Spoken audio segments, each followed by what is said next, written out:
You know, prior to Jamboree, I'd say Mario Party had done pretty well on the Switch, but then I really stopped to think about what had actually been released to make people so happy, and it's a whole lot of crowd-pleasing and weaponized nostalgia. Superstars was a massive success, but it's essentially just a half-remake, half-HD collection of popular boards and minigames from mostly the first 7 Mario Parties. And then Switch Online gave us access to the classic N64 trilogy and all their rough, polygonal, friendship-testing glory. And look, I'm not saying I dislike that. I'm personally really fond of all the good treatment after how abysmal Mario Party fans had it during the Wii U 3DS era, but I think there was a reason to be concerned because this reliance on the past was unsustainable. Not at first though. Indeed, 2018's Super Mario Party was a completely original Mario Party game with a fresh roster of minigames and boards to play with. And while it was initially very well received just for getting back to what the series did best and throwing out the damn car, in time it became a far more divisive entry. Mostly down to the fact that the board gameplay, despite being a return to form to traditional Mario Party, was pretty unbalanced, courtesy of how cheap items and stars were, as well as the existence of allies, which is probably one of the most overpowered mechanics in any Mario Party game.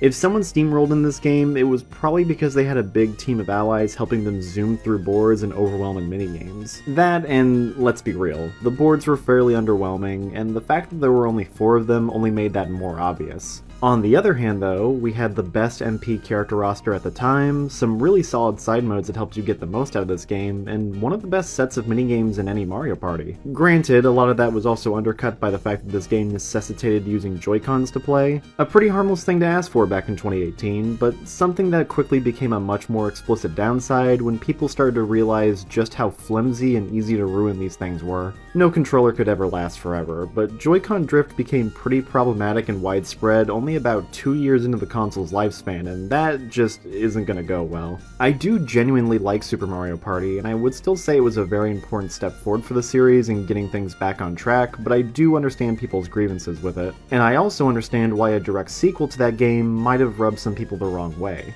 But still, I'm never one to turn down a new Mario Party, and I was excited to see what ND Cube could do with a brand new game now that they've had more experience with traditional Mario Party and what makes it tick. This was my most anticipated game of 2024 as soon as it was announced, and I feel no shame. I'll play the Wand of Gamelon sequel later. For now, I craved Super Mario Party Jamboree, and I really wanted to make a thorough enough review for it in due time. So, what did I think?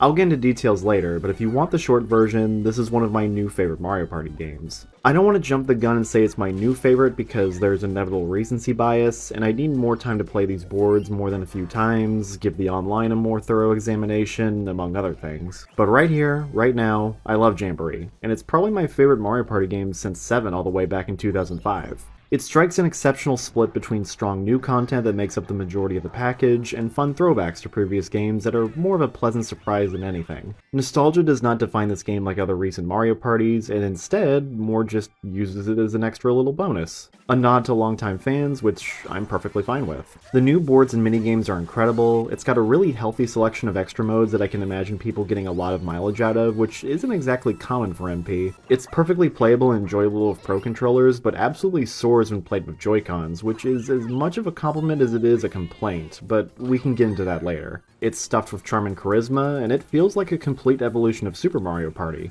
Dare I say, Jamboree is so good that it makes the original Super Mario Party look even less desirable than it already was for a lot of people. Let's just kick this off with what you all want to hear about.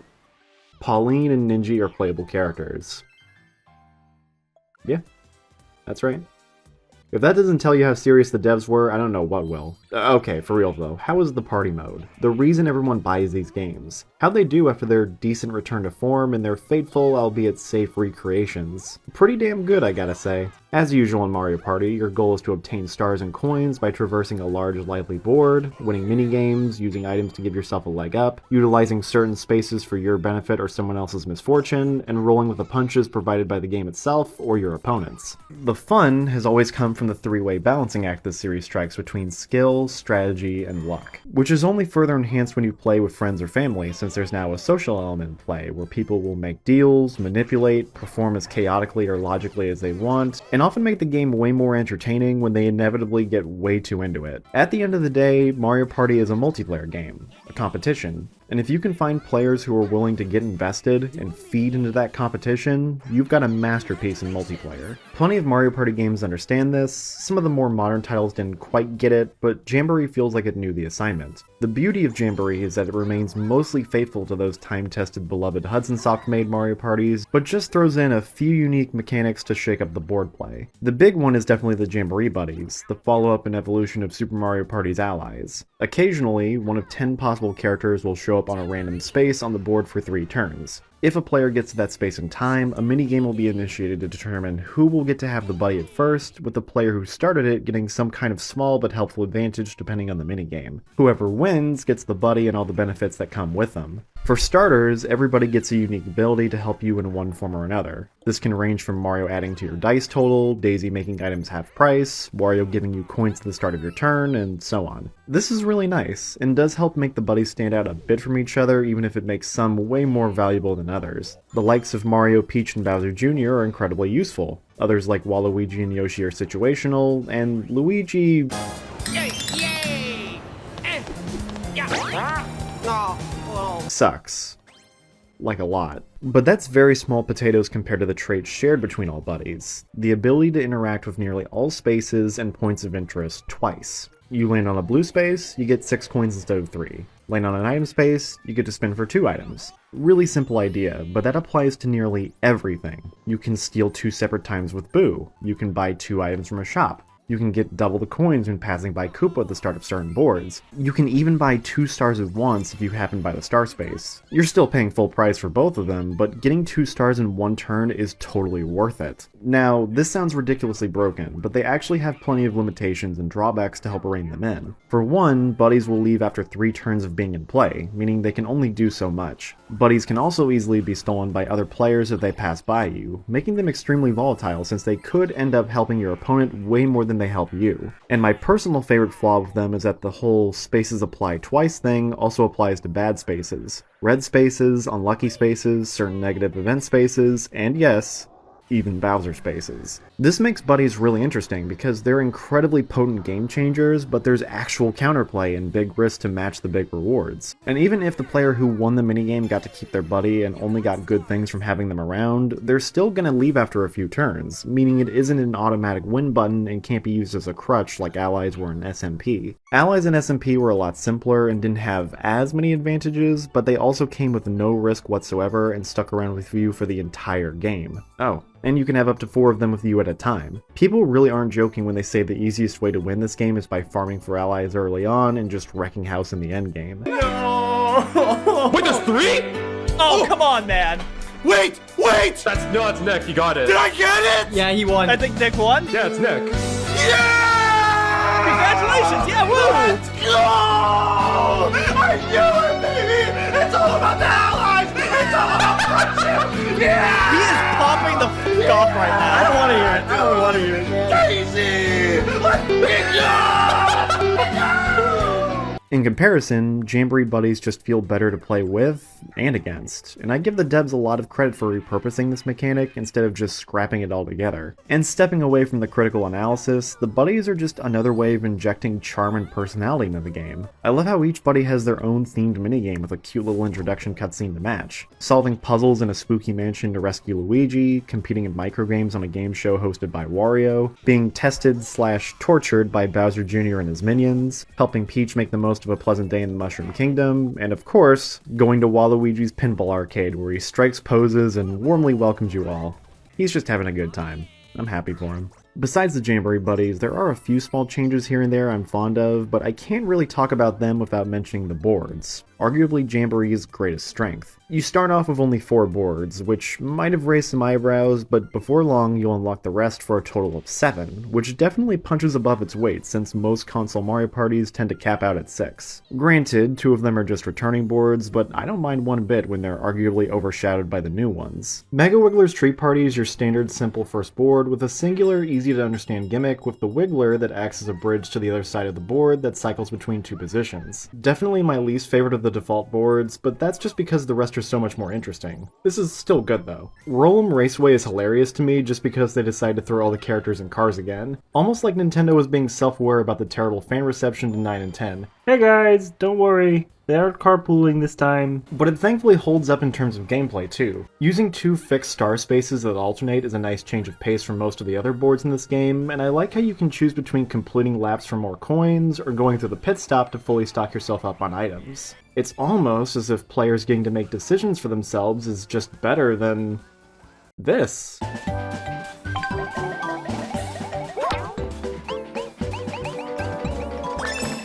Who'da thunk it? Goomba Lagoon reminds me a lot of Horrorland, as well as all of Mario Party 6, and how the board layout is changed up every couple turns. Instead of a day-night cycle, there's a switch between low and high tide every 2 turns, with high tide getting rid of the lower spaces on the beach, and often forcing players to just circle around whatever island they happen to be on while waiting for the low tide. This could end up annoying, but the game does make sure to give you access to a few different warp items to help keep you moving. That and a few of the smaller islands are stacked with item and lucky spaces to help stock you up during that lull in the action. Rainbow Galleria is easily my favorite board in the game, and is now up there as one of my favorite boards in the series. For one thing, a board taking place within a mall is just a cool idea, and something I'm surprised hasn't been done before considering how popular a certain other mall is with Mario fans. But the unique setting allows for a completely different kind of board that focuses on items and shopping way more than usual. In total, there are 6 shops, some of which you can access just by passing by like any other shop in the series, and others that can only be accessed by landing on the event spaces in front of them. Every store has its own unique selection of items on offer, and altogether, this board has the largest and most diverse set of items in the game, which just means there's tons of potential strategies and tools at everyone's disposal. And to help feed into all that impulse buying, this board also provides you with plenty of opportunities to earn coins. There's a raffle on the 2nd floor where you get 1 draw for every purchase you make. You can rack up tons of coins this way, and even get a rare chance at a golden pipe. Reminds me a lot of the lottery from Mario Party 4, and that's definitely not a bad thing. There's even a stamp rally where you can pick up stamps at stations located at various points on the map that you can turn into the front kiosk for coins. 10 per stamp, and 50 if you turn in a completed sheet. This is also great. I love when Mario Party boards give you an actual incentive to explore, and the Stamp Rally definitely accomplishes that. This reminds me of collecting the 4 suits on a Fortune Street board, and again, not a bad thing to remind me of. This whole board just slaps, and the amount of resources it offers you allows for some super competitive high-scoring games. The footage for this board was taken from the first time I played it when I had 3 friends along.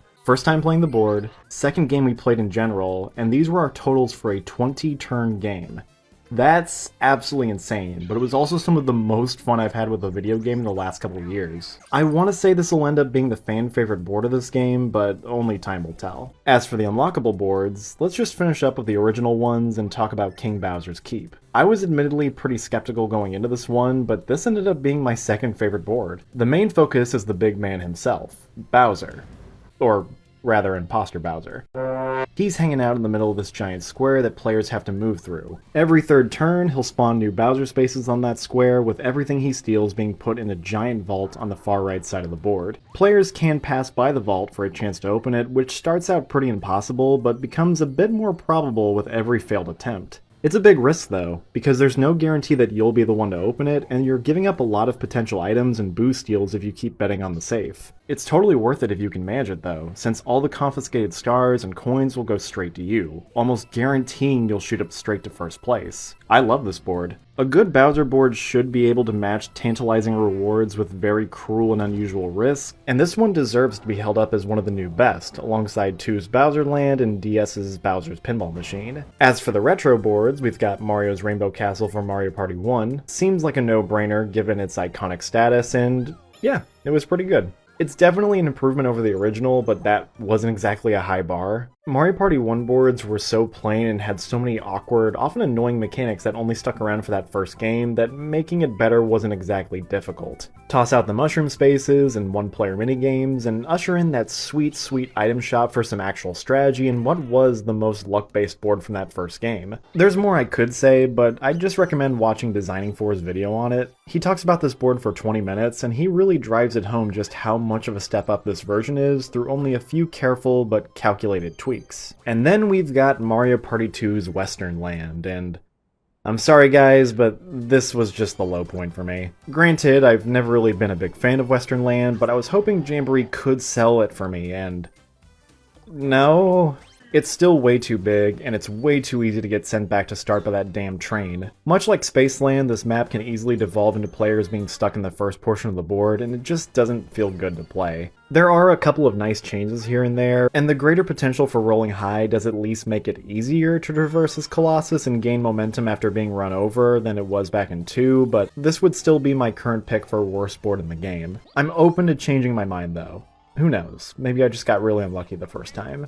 Overall though, I'd say the boards are an easy highlight. I didn't even mention everything they had to offer out of a desire to keep things concise, but most of them feel like a few really well-made mechanics and gimmicks that interlock with each other and only serve to make the boards feel even more distinct and fun to play. I also just love the theming for each one, and they all have so many cute little details to gush over. It's great. A lot of the best Mario Party games tend to make their boards feel like living, breathing places that could reasonably exist, and Jamboree hits that mark without issue. The last thing I really wanted to praise about the main party mode is something I've mentioned multiple times now, the items. It's not an exaggeration to say certain Mario parties are carried very far by just how large and versatile the item roster is, and Jamboree gets it pretty dang good in this regard. First of all, 37 items total. The highest amount in any Mario Party. A lot of them are the basic stuff you'd expect: special dice blocks, warps, other MP staples like skeleton keys, chomp calls, dueling gloves, golden pipes, and so on. But Jamboree also brought back a big part from the GameCube era: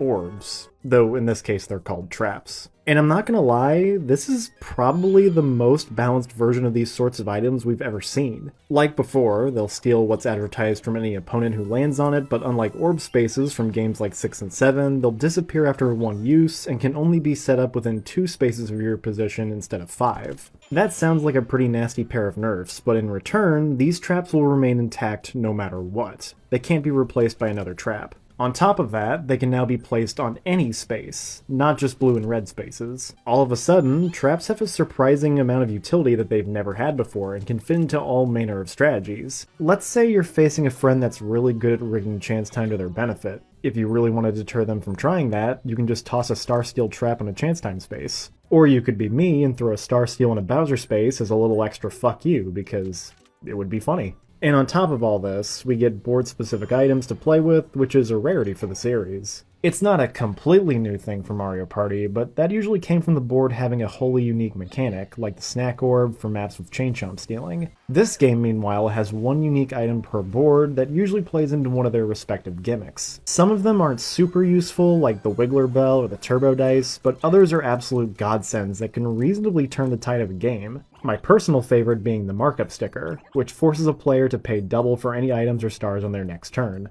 It's a potent loaded gun, something you can use whenever you please to strong-arm somebody into either succumbing to rapid inflation or foregoing a star altogether. I love that one, and it's another reason why the Galleria is so unbelievably cool. I haven't even mentioned the addition of Pro Rules yet, which changes a lot of mechanics and spaces so that things are far less random and even more reliant on skill and strategy. I didn't end up recording this rule set, but I did play a few maps with it during off time, and it's alright.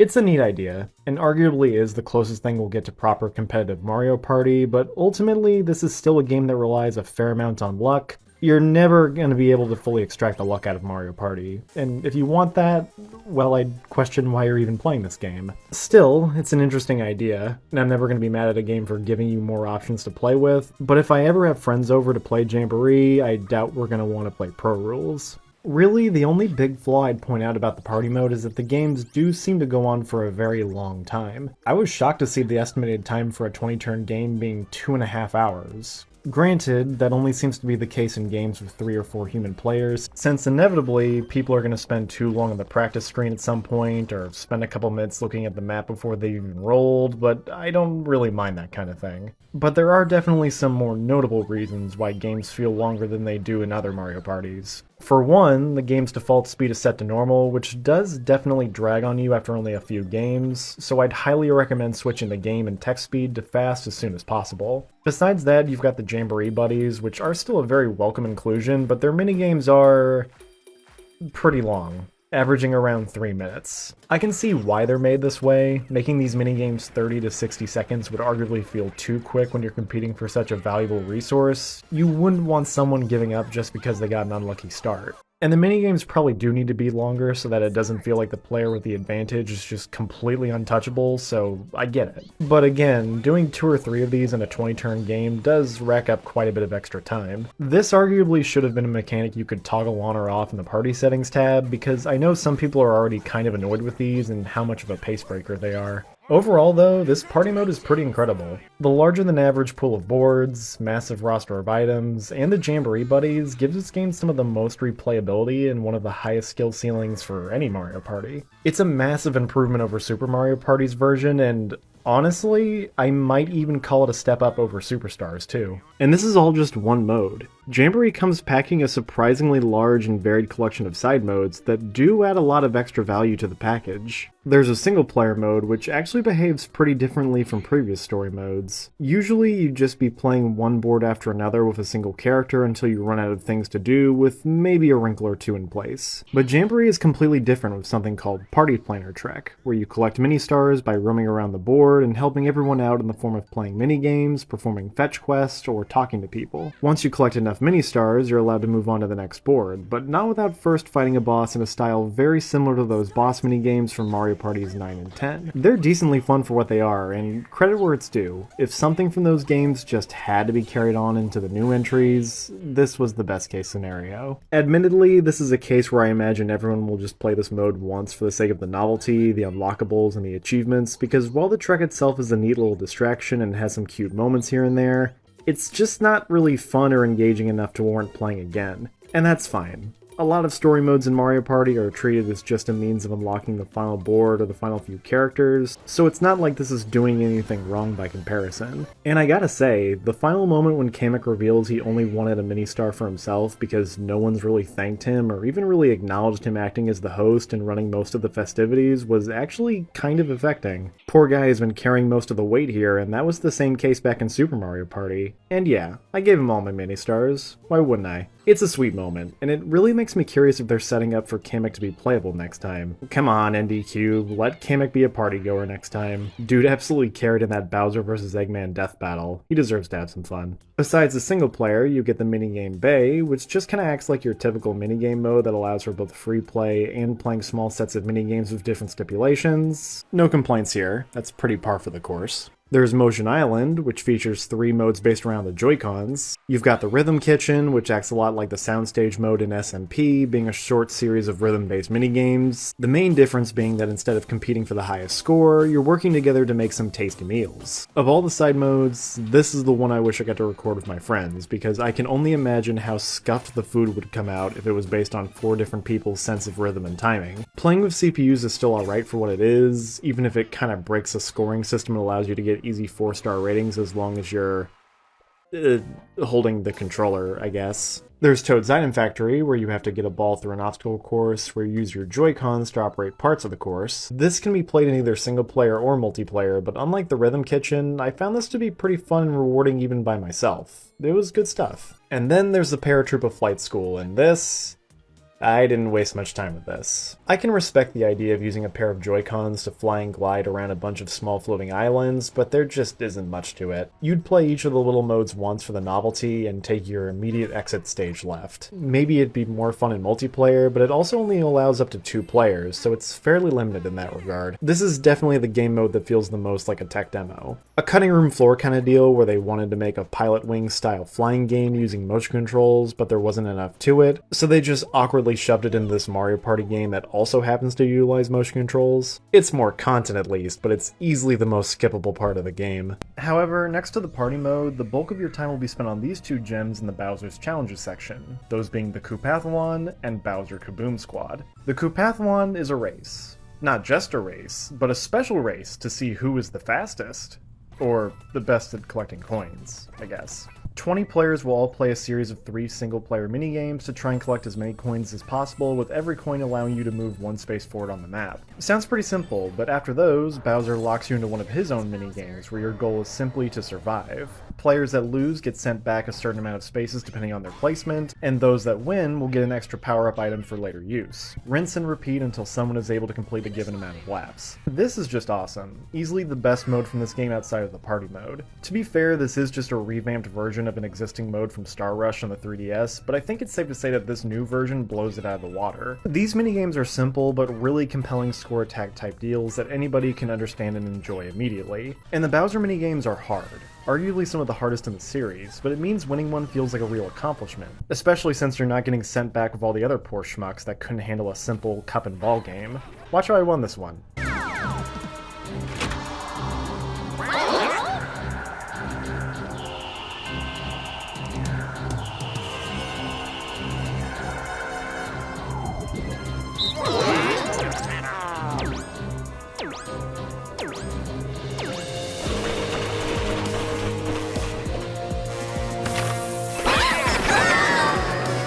Oh.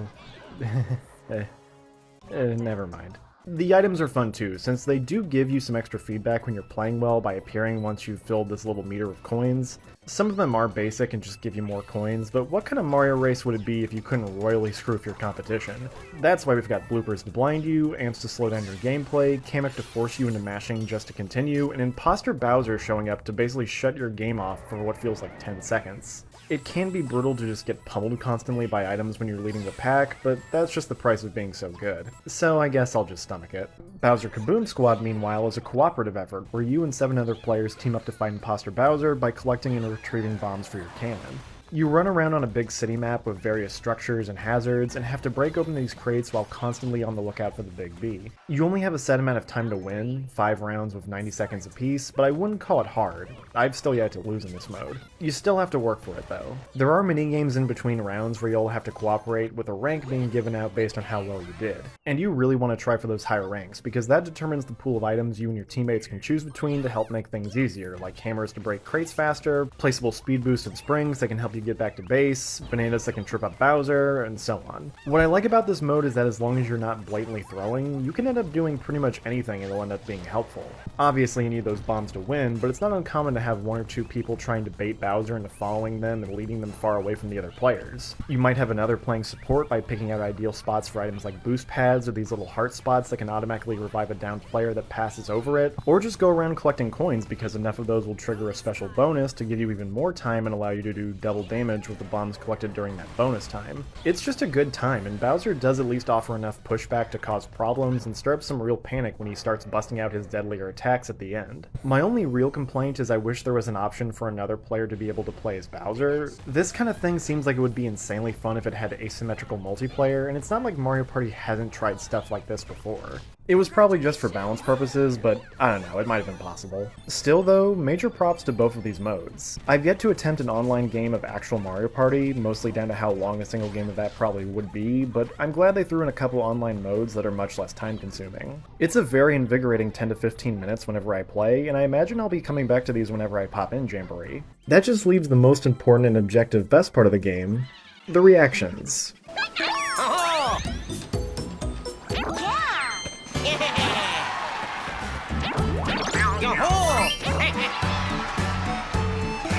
Okay, fine, the actual best part of the game.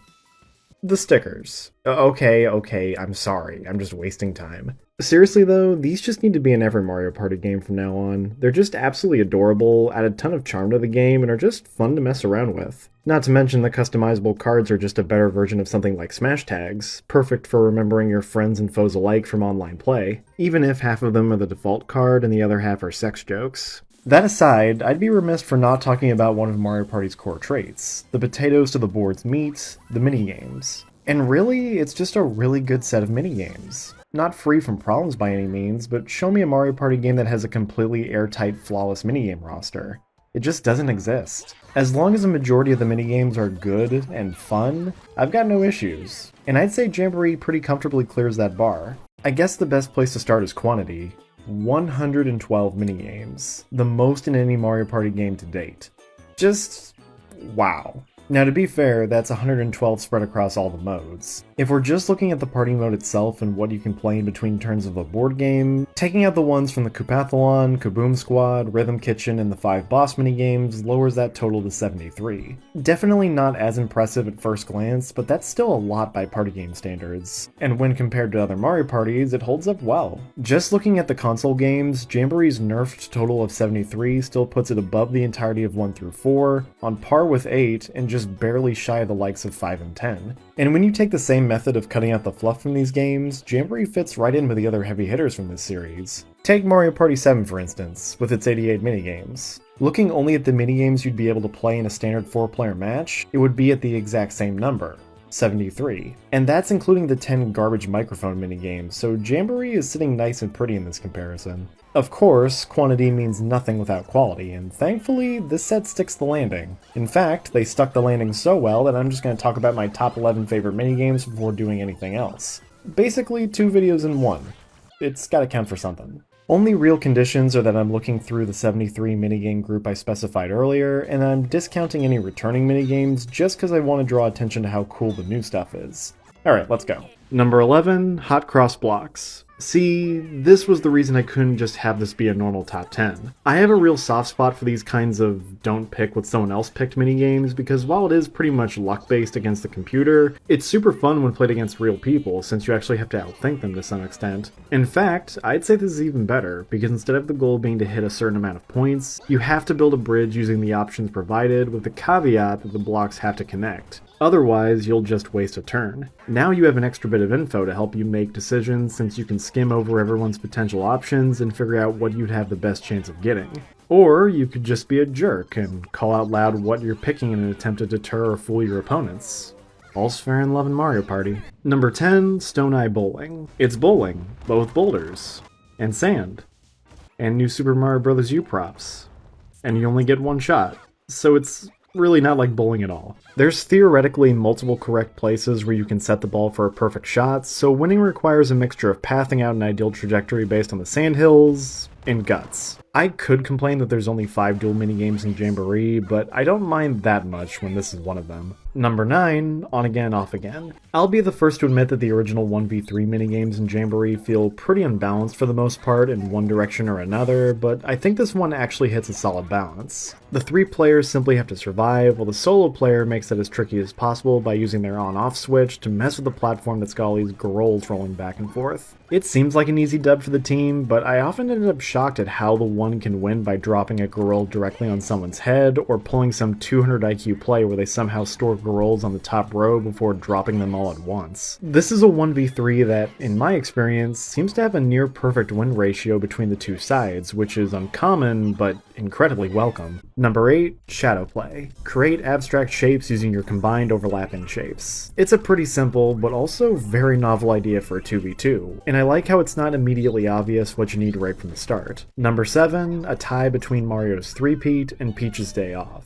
I generally really like the showdown minigames that you compete in for the sake of earning friendship, but I will agree that some of them feel like they go on for just a little bit too long. These two are probably in that same camp, but they don't feel nearly as long, since they're both cut up into a trio of smaller minigames to ensure you're not just playing Pinball or Donkey Konga for 3 minutes straight. Mario's 3-peat has you playing some pretty iconic classics from Mario Party's past, Leaf Leap, Bumper Balls, and Shy Guy Says, while Peach's Day Off has you playing some original minigames, like delivering presents during a time of pestilence, feeding Her Highness excessive amounts of donuts because she saw what you were drawing of her online and liked it, and collecting fireworks, because no one's gonna dare to make a noise complaint when you're above the law. These two are just a lot of fun, and do test you enough in different ways to feel like a couple of well-rounded gauntlets. And again, I just love these little cutscenes and the way these minigames are framed, with Mario taking his friends along for some exercise in the form of a triathlon, and Peach inviting her friends over for some shopping, food, and festivities. I'm sorry, I'm basic, this is super wholesome, I adore this. Number 6, Camera Ready. Try and replicate certain shots as best you can while smack dab in the middle of a busy plaza full of characters. This feels like the logical evolution of something like Facelift, where you're trying your best to match a given image, and it can get surprisingly tense as you wait for that perfect picture. I also just like how chaotic and lively the environment is. Like, seriously, what's this Hammer Bro doing on guitar? And look at that, the Mushroom Kingdom doesn't have those mean anti-homeless benches. That's nice. Number 5, Slappy Go Round. The ultimate duel game based entirely on fast reactions and reading your opponent. You need to ground pound your button to swing this big hand at your enemy, but if they jump out of the way in time, you'll be the one to take the hit instead. It's a super intense match where you've got enough health to play a little more reckless at first, but get to be pretty cautious by the end. Not gonna lie, this is probably one of my new favorite duel minigames in the series. Number 4, Prime Cut. We may have lost the goat that is sizzling steaks, but in its honor, we have another minigame all about realistic, delicious-looking meat, and it's still pretty great. Both teams need to decide what's as close to a perfect 50-50 split as possible, and some of these steaks make it pretty difficult to judge of how awkwardly shaped they are. Not much else to say. Sometimes the best minigames really are the simplest, and Prime Cut is about as simple yet satisfying as they come. Number 3, Hot Hot Hop. And Sandwiched. And, okay, pretty much every 4-player platforming survival minigame can share this spot. Mario Party always has at least a couple of these in each game, and they typically end up being highlights within that game. Safe to say, Jamboree doesn't let up on that trend. And they're all really fun. Well, except maybe Trampoline. That one feels a bit too cramped and always ends way too fast. But Cold Front, Lumber Tumble, Scarasol, you could even maybe put Light Wave Battle in this category. They're all just fun. Simple and clean platforming goodness that I'm never not in the mood for. I will say I think Hot Hot Hop is my favorite mechanically because of how the enemies force you to plan ahead, while Sandwiched is my favorite conceptually because, well, duh.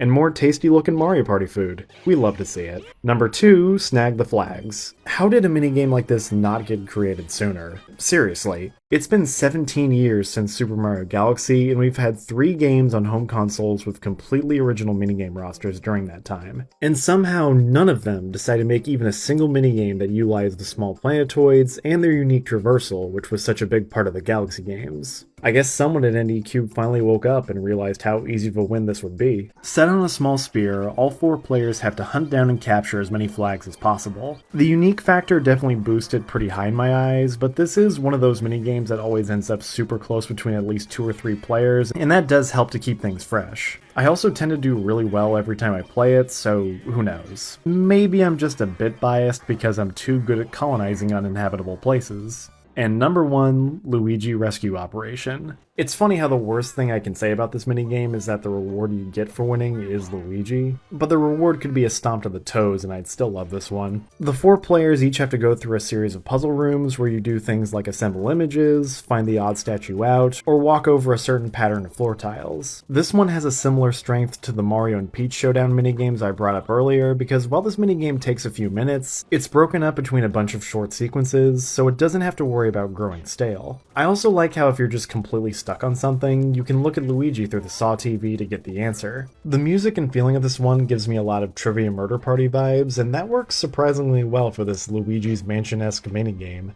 And that final challenge is genuinely tricky, and I've seen it happen plenty of times already where the first person to make it here chokes on remembering this order of symbols, and then having to pick them out from this huge typewriter. Like me, for example, the first time I played this, because I thought I had to step on the glowing symbols in the order they appeared in to unlock the door. By the time I noticed the typewriter up top, it was already too late, and I had thrown away Luigi. Then I saw him failing to use his signature ability, and I didn't feel as bad about it, so whatever. So yeah, those are my top 11 favorite minigames from Jamboree, and believe me, I had to cut a lot of honorable mentions because there are just so many good ones this time around. And that was on top of me ignoring the returning minigames from parties past, because a lot of those were also real winners. My personal favorites from this bunch being 3-Throw, Defuse or Lose, Blame It on the Crane, and the revamped Platform Peril. I really would be happy if new Mario parties threw in a dozen or so old minigames with all the new stuff, because even after Superstars, there's still so many that deserve that extra little bit of love. I might even make a future video with me just drawing up good candidates for returning minigames. That's not to say there aren't any groaners here, but I wouldn't say any minigames in Jamboree are straight up bad. The worst ones just tend to be kinda dull, usually because they overstay their welcome, like with Big Top Quiz and Tricky Turntable. But really, mediocre Mario Party minigames are hardly a damning flaw because while they are kind of a drag when playing alone, even these have some value when played with others because of that social element I mentioned earlier. I think Scott the Woz said it best in his Mario Party 1 video. There are good minigames and bad minigames, but you kinda need some garbage thrown in there. Mario Party thrives when everybody can collectively go,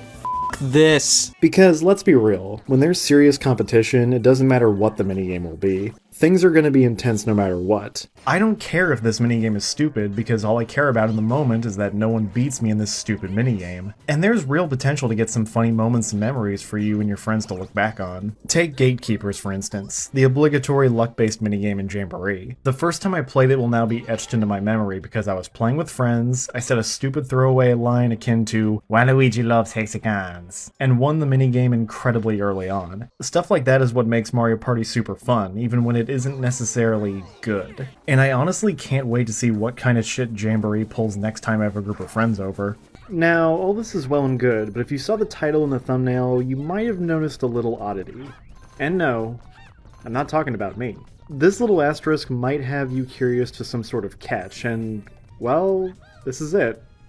The Joy-Cons. This was easily the thing I was most cautious about going into this game, because if Jamboree really was just like Super Mario Party, then it was only going to be playable with Joy-Cons, which is fairly problematic when most of everyone's original pairs don't work anymore. Can you imagine just how big of a backlash Jamboree would have gotten if it was only playable with Joy-Cons? And it would have been fully justified, since it would have been seen as an incredibly sneaky way of driving up sales for controllers that most people just didn't even want to bother with anymore, by making a Mario game that gate-kept you from actually playing it without them.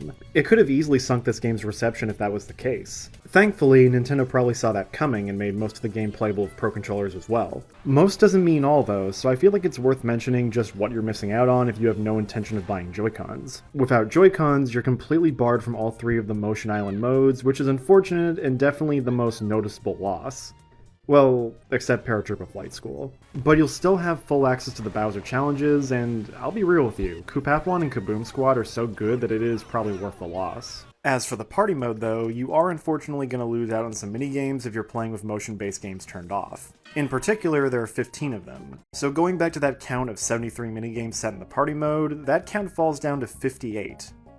58! Lower than every other home console Mario Party besides the very first one. That's not bad exactly, because again, most of those 58 remaining minigames are high tier, but that's still fairly low. Definitely expect lots of repeats if you're playing without motion games. That's what me and my friends did for our first 2 board playthroughs, and we did see our fair share of repeats, which wasn't exactly thrilling. What makes this even more of a dilemma is that the motion minigames, while not awful or anything, just didn't wow me the way the regular minigames did. Just look back in my top 11. None of them were motion-based. I did like a couple of them enough to consider them honorable mentions, like Shuttle Scuttle, Hammer at Home, and Tilt-A-Golf, but most of these kind of felt like they were doing the bare minimum or aping off of other much better motion control minigames from previous Mario parties. Then you get the ones that are just confusing. Night Lights is literally just crank the rank from Mario Party 8, except it takes like twice as long to finish it. Who asked for this? Look, say what you want about Super Mario Party, but to me, that had the much better motion control minigames on top of having a few that actually put the HD Rumble to good use. Nothing in Jamboree hits even close to the heights of Sizzling Steaks, Candy Shakedown, Perfect Fit, or Fuzzy Flight School. Maybe the devs just didn't have any great ideas left for motion minigames this time around, but at that point, why not just bring back a couple of SMP's minigames into Jamboree? Would it be too soon? Would anyone really mind if they did that? I mean, it's been 6 years already. As is, I can't really say whether or not playing with or without the motion minigames is the better option. Playing with them means a larger pool of minigames with a variety of motion controls to spice things up, but playing without them means the bar for quality minigames will be noticeably higher. I guess here's how I decide. If I'm playing with friends, I'll enable them for the sake of less repeats and also because the aforementioned social aspect also helps to salvage the weaker ones. But if I'm playing by myself, chances are I'll turn them off because the half dozen decent ones just aren't really compelling enough to warrant me letting them all in. I can definitely see why Nintendo just allowed you to play with Pro Controllers to get the most of the package as is, and I'm grateful for that.